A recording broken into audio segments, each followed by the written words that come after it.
નમસ્કાર દર્શક મિત્રો, તિલોક સત્તા શોમાં આપનું સ્વાગત છે. તમે ઘણીવાર પ્લેનને આકાશમાં ઉડતું જોયું હશે, તમે જ ઘણીવાર પ્લેનમાં સવારી પણ કરી હશે. ત્યારે ઘણીવાર મનમાં એવા સવાલ થાય છે કે એક આધુનિક વિમાનનું વજન તો હજારો ટનમાં હોય છે, તેમાં મુસાફરો પણ એટલા બધા સમાયેલા હોય છે, તેમ છતાં પણ આટલું ભારે વિમાન આકાશમાં આટલી ઉપર કેવી રીતે ઉડતું હશે? નાનાથી લઈને મોટા સુધીના દરેકના મનમાં આ પ્રશ્ન ક્યારે ને ક્યારે થતો જ હોય છે. તો આજે અમે તમને આ જ વિષય પર કેટલીક મહત્વની જાણકારી આપીશું. જો કે દરેક ટેકનોલોજી એ વિજ્ઞાન પર આધારિત હોય છે, જેથી જો તમને આ પ્રશ્નનો જવાબ જાણવો હોય તો આના માટે પહેલા આ પાછળનું વાસ્તવિક વિજ્ઞાન સમજીશું. તો અહેવાલ એવા મળી રહ્યા છે કે વિમાનના હવામાં ઉડ્ડયનના વિજ્ઞાનને ડાયનેમિક્સ ઓફ ફ્લાઇટ કહેવામાં આવે છે, જેમાં આપણા સૌને ખબર જ છે કે હવામાં ઓક્સિજન, નાઇટ્રોજન, કાર્બન ડાયોક્સાઇડ જેવા વિવિધ વાયુઓ હોય છે, અને આ જે વિવિધ ઘટકોના પરમાણુઓ હવામાં સતત ફરતા રહે છે અને તેના કારણે હવાનું દબાણ રહે છે, અને આ વહેતી હવામાં બળ અથવા તો શક્તિનું નિર્માણ થાય છે. અને આ એ જ બળ છે કે જેના કારણે જ હલકી વસ્તુઓ હવામાં ઉપર અથવા જેમ કે હવામાં પક્ષીઓ, પતંગો, ફુગ્ગાઓ અને વિમાનો વગેરેને ખેંચવાની શક્તિ છે. તેથી જ આ દરેક ઉડતી વસ્તુઓ હવામાં જરૂરી છે. આ સિવાય ઉડાન માટે વિમાનનું વજન પણ ખૂબ જ મહત્વનું હોય છે, કારણ કે વજન પર ઘણી બધી વસ્તુઓ આધાર રાખતી હોય છે. એવા લેવા મળી રહ્યા છે કે પ્રત્યેક વિમાનનું મહત્તમ ટેક ઓફ વજન નક્કી જ હોય છે, એટલે કે દરેક વિમાન કેટલા વજનની સાથે ઉડાન કરી શકે છે.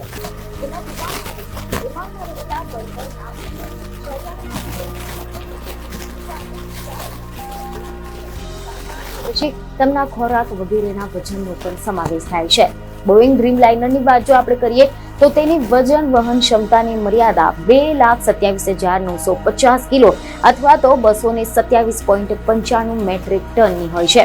અને હજી પણ સવાલ તો એ જ થાય છે કે આટલું બધું વજન હોવા છતાં પણ વિમાન ઉડે છે કેવી રીતે? તો આ સવાલનો જવાબ મેળવવા માટે ન્યૂટને રજૂ કરેલા ગતિના નિયમો અને ગતિના સિદ્ધાંતો સમજવા જરૂરી છે.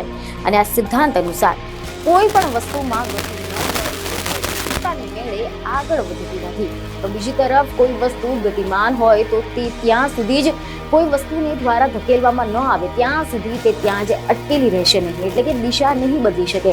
તેનો અર્થ એ થાય છે કે જો કોઈ વસ્તુને જોરથી ધકેલવામાં આવે તો તે ઝડપથી આગળ વધશે અને વધુ અંતર કાપશે.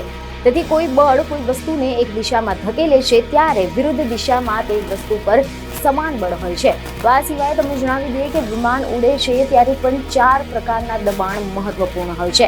તેને ફોર્સિસ ઓફ ફ્લાઇટ કહેવામાં આવે છે. અને આ 4 પ્રકારની જો આપણે વાત કરીએ તો અહેવાલો મુજબ તે ફોર્સિસ ઓફ ફ્લાઇટમાં એક છે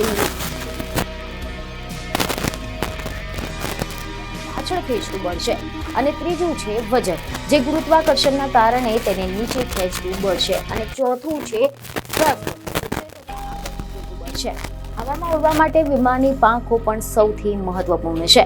તમે આકાશમાં ઊંચે ઉડતા પક્ષીઓની પાંખોને નજીકથી જોશો તો તેમાં અને તમને જે વિમાનની પાંખો છે તેના વચ્ચે સમાનતા જોવા મળશે. આ પાંખો એક બાજુથી ફૂલેલી અને બીજી બાજુ સંકોચિત હોય છે, જેમાં એક વક્રાકાર હોય છે. પાયલોટ વિમાનનું એન્જિન ચાલુ કરે અને વિમાન વેગ પકડે તેમજ ગતિ વધતી જાય છે. વિમાનની પાંખો પર તેની સાથે જ વધુમાં વધુ હવા વહેવા લાગે છે. કેટલીક હવા પાંખોની ઉપર જાય છે તો કેટલીક નીચે જાય છે. એ હવાની ગતિ અલગ અલગ હોય છે.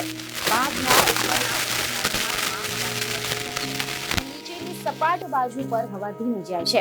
આ હવાની ઝડપ આગળ વધે છે ત્યારે હવાનું દબાણ વધે છે, એટલે કે વિમાન ઉડી રહ્યું હોય છે.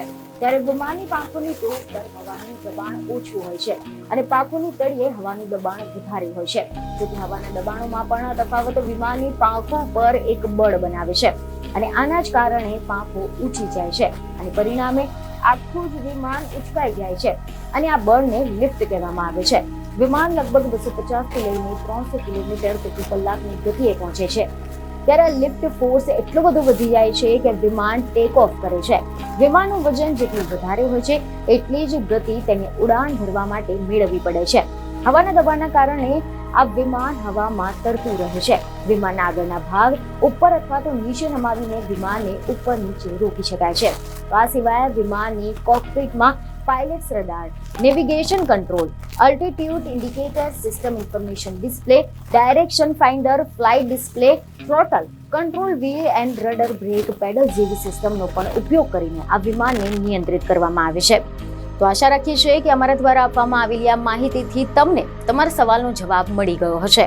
અને જો તમને આ માહિતી ખરેખર ખૂબ જ સારી લાગી હોય તો અમારા આ વિડીયોને લાઈક અને શેર જરૂરથી કરજો. અને સાથે જ આવી બીજી ઘણી બધી રસપ્રદ માહિતી માટે અમને ફોલો પણ કરજો. બીજી નઈ ખબરો સાથે ફરી મળીશું. ધન્યવાદ.